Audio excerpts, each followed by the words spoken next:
নমস্কার বন্ধুরা, আজকে আপনাদেরকে আমি মম কিচেন থেকে জয়া মণ্ডল বলছি। আজকে আপনাদেরকে আমি ছাতুর লিট্টি বানিয়ে দেখাবো। লিট্টি বানানোর জন্য আমি এখানে চানার ছাতু নিয়ে নিব।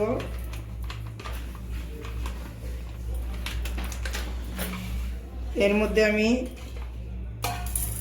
ধনিয়া পাতা কুচি, কাঁচা লঙ্কা কুচি,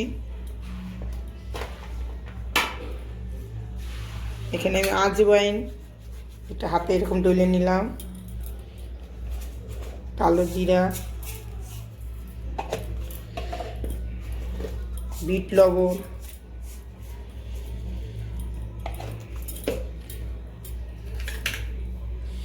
আদা কুচি। আমি এটা পেঁয়াজ রসুন দিব না, এটা নিরামিষই বানাবো। এখানে আমি অল্প একটু সরষের তেল দিয়ে দিব, একটু লেবু রস,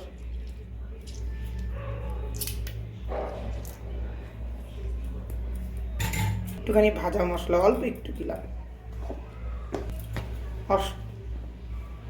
একটু চাট মশলাও দিয়ে দিব একটু খাট্টা খাট্টা হওয়ার জন্য।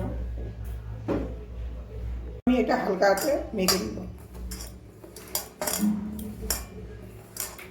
এখন এর মধ্যে আমি অল্প একটু এরকম করে ছিটায় জল দিয়ে ভালো করে মেখে নেব।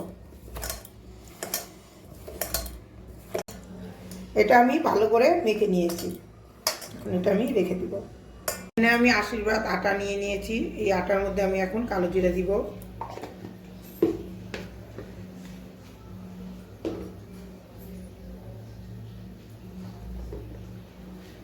এই আটার ভিতরে অল্প একটু আজওয়াইনও দিব, হাতে এরকম করে ডলা দিয়ে যাতে সেন্ট হয়।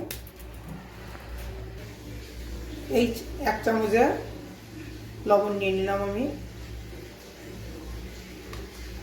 এটাকে ভালো করে মিশিয়ে নেব।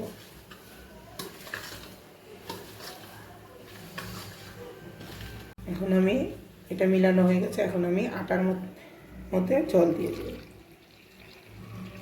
যেমন আমরা রুটি খাই সেইভাবেই আমি আটাটা মেখে নেব। আমি একদম নরমও না শক্তও না, ওইভাবে আটাটা আমি মেখে নিলাম।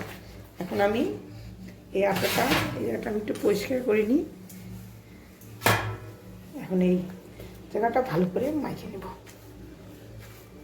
এটা ভালো করে আমি মেখে নিয়েছি, দেখুন না শক্ত না নরম। এখন আমি এটাকে 10 মিনিটের জন্য রেস্টের জন্য রেখে দেব।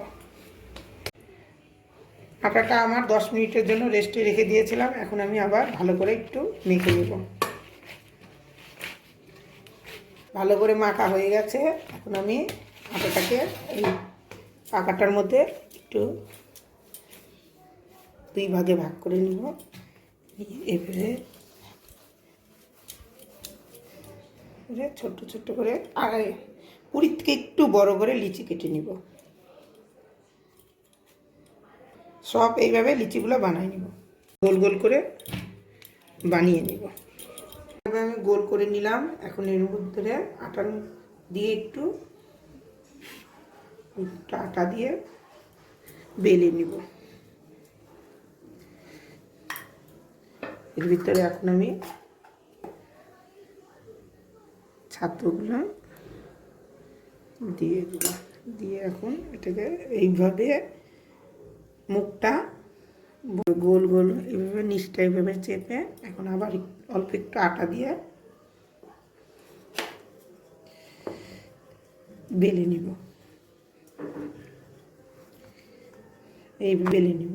এইভাবে আমি আর একটা বানিয়ে নিচ্ছি।